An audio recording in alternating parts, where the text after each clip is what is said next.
Reels वाली बहू। प्रज्ञा को रील्स बनाने का बड़ा ही क्रेज है और वो दिन भर रील्स बनाती रहती है। खाते पीते घूमते फिरते घर में कॉलेज में रील्स बनाने के कारण प्रज्ञा पूरे कॉलेज में हाईलाइटेड है। जहां उसकी रील्स सभी को पसंद आते हैं, वहीं मनीषा चिंता में डूबी रहती है।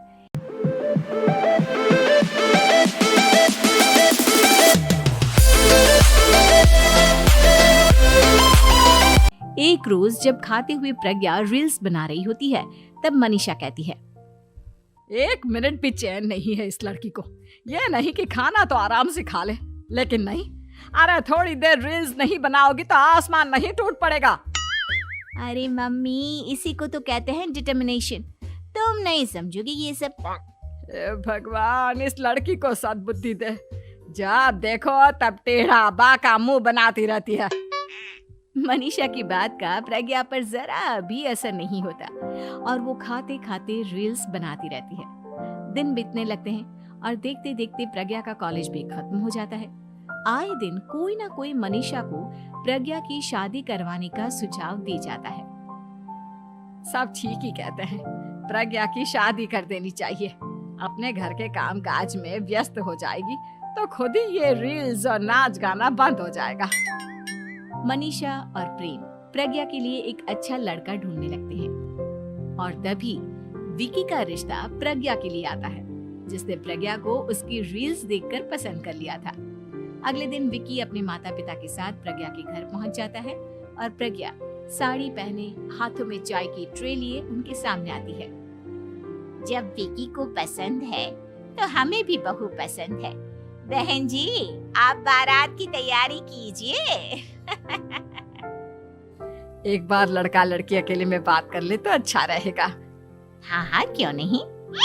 मनीषा विकी को प्रज्ञा के कमरे में भेजती है, जहां प्रज्ञा पहले से ही रील्स बना रही होती है। तभी विकी कहता है, आ गए आपके साजन जी। हमारे साथ ये रील्स कंप्लीट करती तो और भी अच्छा रहता। अच्छा जी, अब आ ही गए हैं तो बना ही लेती हूँ आपके साथ। दोनों मिलकर रील्स बनाते हैं। जब वी मीट और तुरंत पोस्ट भी कर देते हैं। फिर विकी कहता है, जब आप साड़ी में चाय लेकर आए तब मुझे लगा कि कहीं मैं गलत घर में तो नहीं आ गया। अब सही है। दोनों की शादी पक्की हो जाती है और शादी के दिन भी प्रज्ञा रील्स बनाने से चूकती नहीं। यहाँ तक कि बारात के समय भी नाचते हुए रील्स बनाती है। सभी लोग प्रज्ञा की तारीफ के पुल बांध देते हैं और प्रज्ञा नाचती गाती अपने ससुराल चली जाती है। सब कुछ अच्छा चल रहा होता है। प्रज्ञा यहाँ भी दिन भर हर चीज की रील्स बनाती रहती है। लेकिन कुछ दिनों के बाद जब सुनीता कहती है, बहू, ये रील्स के साथ साथ कुछ काम भी कर लिया करो। वैसे तुझे और क्या क्या बनाना आता है? मम्मी जी, वैसे तो सब कहते हैं कि मैं सब कुछ अच्छा बनाती हूँ, लेकिन मुझे लगता है कि मैं मैगी अच्छा बना लेती हूँ। हाँ, कॉफी भी अच्छा बना लेती हूँ और मुंह तो सबसे अच्छा बना लेती हूँ। हैं? अच्छा अच्छा।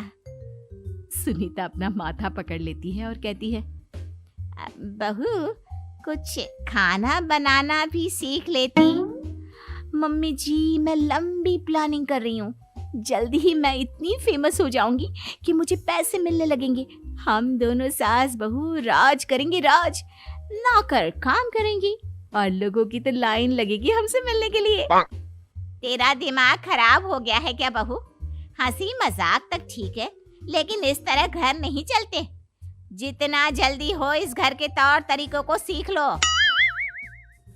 प्रज्ञा मुंह घुमाकर चली जाती है और तुरंत उसी वक्त एक रील बनाती है। ये देख सुनीता का गुस्सा 7वें आसमान पर चला जाता है और विकी के घर आती ही सुनीता उसे सब कुछ बताती है। विकी भी अब प्रज्ञा की इन हरकतों से परेशान हो जाता है। तुम टेंशन मत लो मम्मा, मैं देख लूंगा। विकी कमरे में जाता है तो देखता है कि प्रज्ञा रील्स बना रही है। विकी बड़े ही प्यार से प्रज्ञा से कहता है, प्रज्ञा, इन सब के लिए मैं तुम्हें मना नहीं कर रहा हूँ, लेकिन फिर भी हर वक्त तो ये अच्छा नहीं लगता ना। समझने की कोशिश करो। मुझे भी तुम्हारा थोड़ा वक्त चाहिए। मैं जब ऑफिस से आता हूँ तो मुझे समय देने की जगह इसी में लगे रहते हो। तुम ज्यादा ही सोच रहे हो। तुम भी मेरे साथ रील्स बनाओ ना, तुम्हें भी बहुत अच्छा लगेगा। तुम्हें इज्जत से कोई बात समझ में नहीं आती क्या? दिमाग खराब हो गया है तुम्हारा इस चकाचौंध से। अगर तुमने अपना रवैया नहीं बदला तो मैं तुमसे दूर चला जाऊंगा। तुम ही रिश्ता लेकर आए थे, मुझे लड़कों की कमी नहीं थी और ना आज है। विकी दरवाजा पटककर चला जाता है। धीरे धीरे विकी प्रज्ञा से दूर होता जाता है। एक रोज मनीषा प्रज्ञा के ससुराल उससे मिलने जाती है।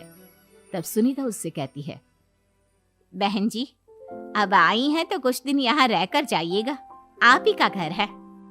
हाँ मम्मी, बहुत दिन हो गए तुम्हारे साथ एक भी रील नहीं बनाई मैंने। प्रज्ञा तुरंत अपने फोन में रील्स ऑन कर लेती है।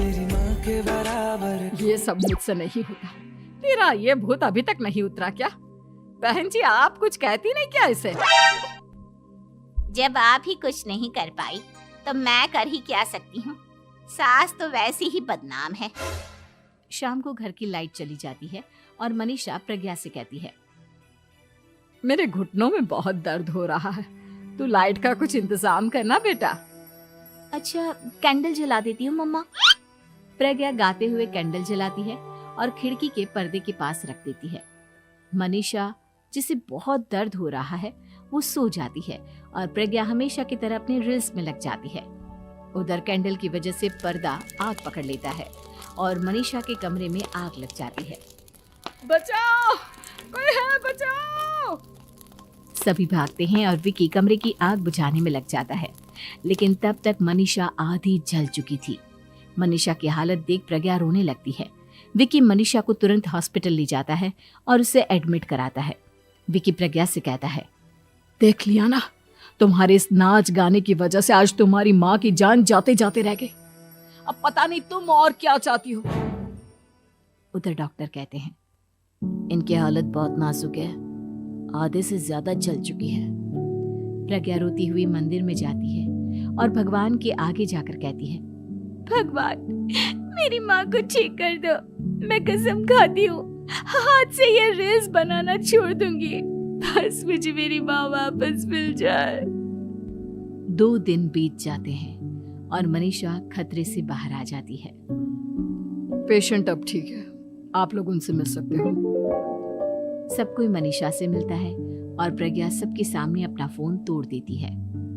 मुझे माफ कर दो मम्मा, मैंने तुम लोगों की बातों को नजरअंदाज किया। बेटा, कोई भी चीज जरूरत से ज्यादा खराब है। मैंने तुम्हें रील्स बनाने से कभी मना नहीं किया, लेकिन हर वक्त एक ही चीज तो सही नहीं है। मैं समझ गई हूँ मम्मा, आई एम सॉरी। प्रज्ञा उस दिन से रील्स बनाना छोड़ देती है और पूरी तरह से अपने घर में लग जाती है।